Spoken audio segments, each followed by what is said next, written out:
everyone. Today we're going to get started on our birch tree drawings or birch tree paintings. You're first going to decide if you want your art vertical or horizontal. Either is fine. Make sure that you put your name on the back.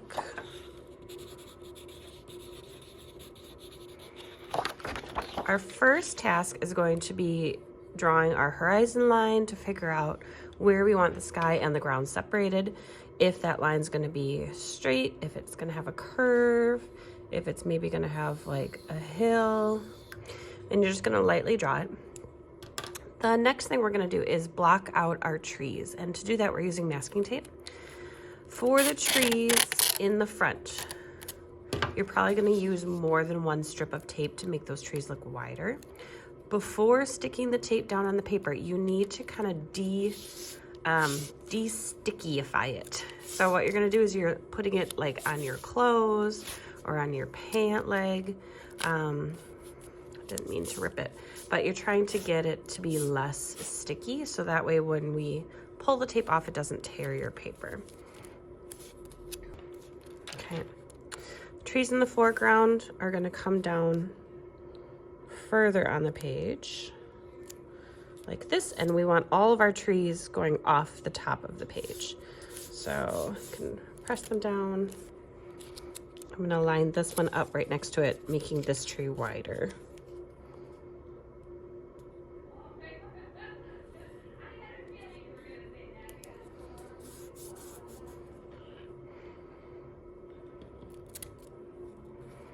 Trees in the middle ground are going to go higher up on the page, and again they're going all the way off. And then trees in the background are probably going to start at that horizon line and be even skinnier, so if you wanted to, you can cut the tape lengthwise. To get my background trees, I tore a long strip. I'm going to try to cut down the center of it. You can tear the tape down, but then the edges are going to be rough and you might not be able to control how wide the strips are. Before I started cutting, I did put the tape on my pant leg to try to get some of the stick out of it, so that's a little easier to work with.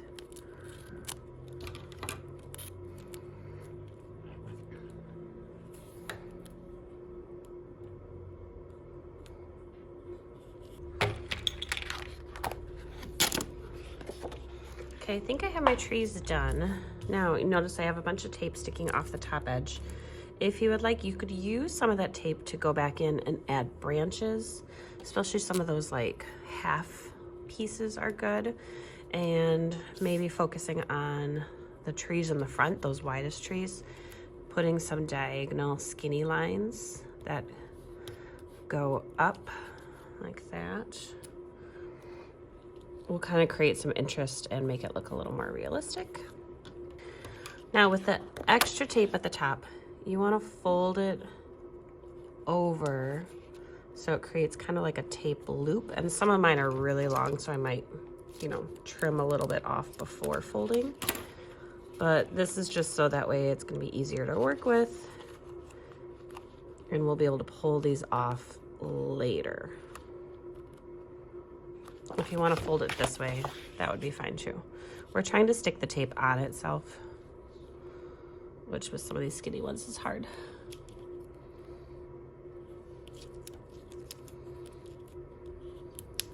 Make sure all your edges are down. This one I have like a little fold at the bottom, so I might cut it off just so it lays nicer.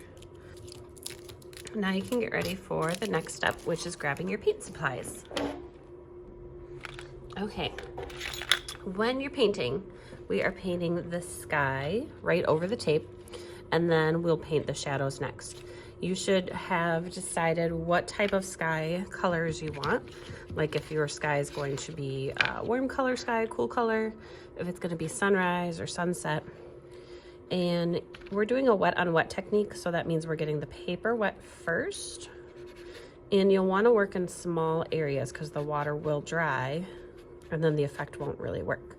So I'm going to add a little bit of water and My paints are a little dirty. So I'm gonna start with yellow. I'm just gonna see if I can kind of clean it up a little bit. Okay. So my vision is that I'm gonna have the sun either rising or sun setting. And so I'm gonna be blending in my warm colors first.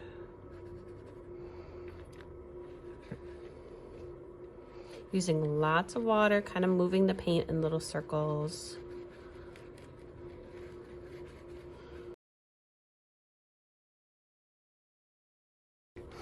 After you've gone over everything once, if there's a color where it's a little bit too light and you want to inject more color, you can just kind of go back over it while you're working on everything and make those areas brighter.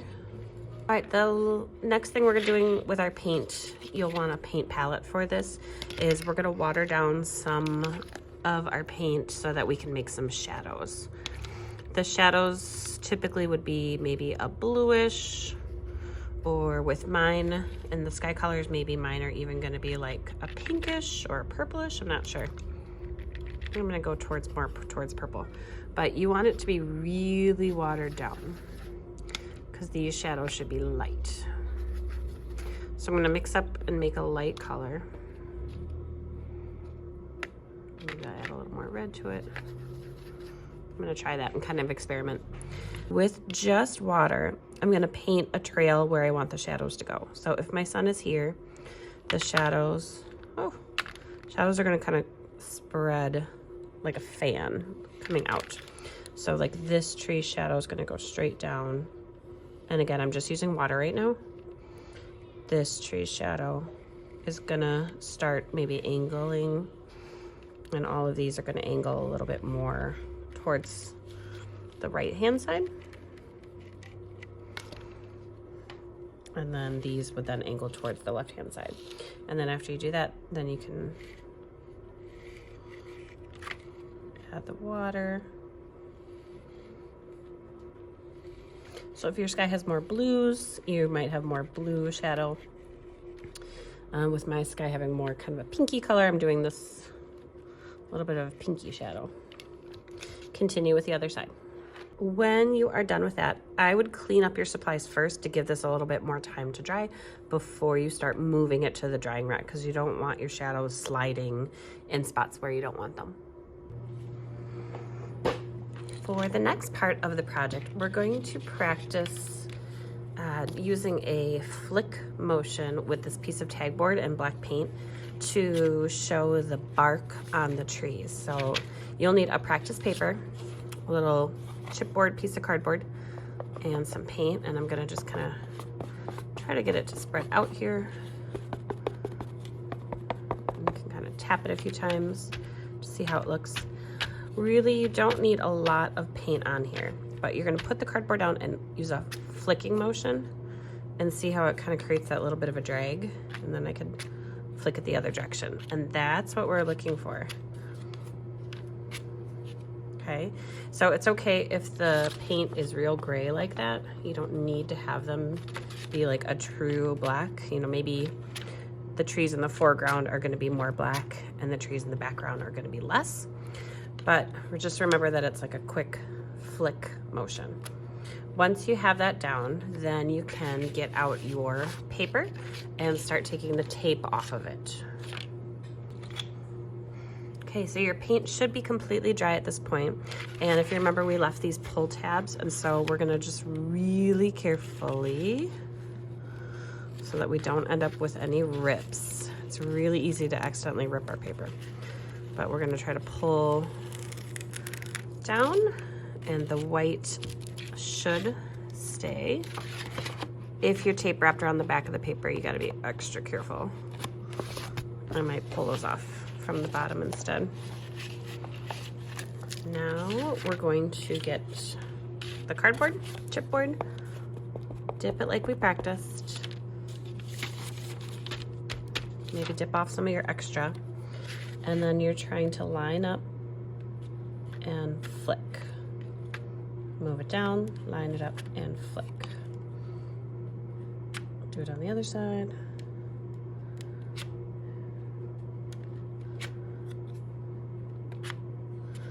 that, and then continue with all of your trees. If you have any of the branches, I forgot this one, maybe you need to use like a short end of it. I should have done this branch first. There we go. So you're trying to do both the left and the right side of each tree trunk, lining it up,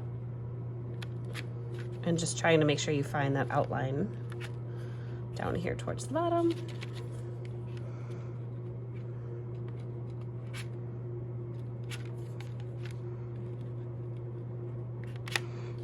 Take your time and go slow.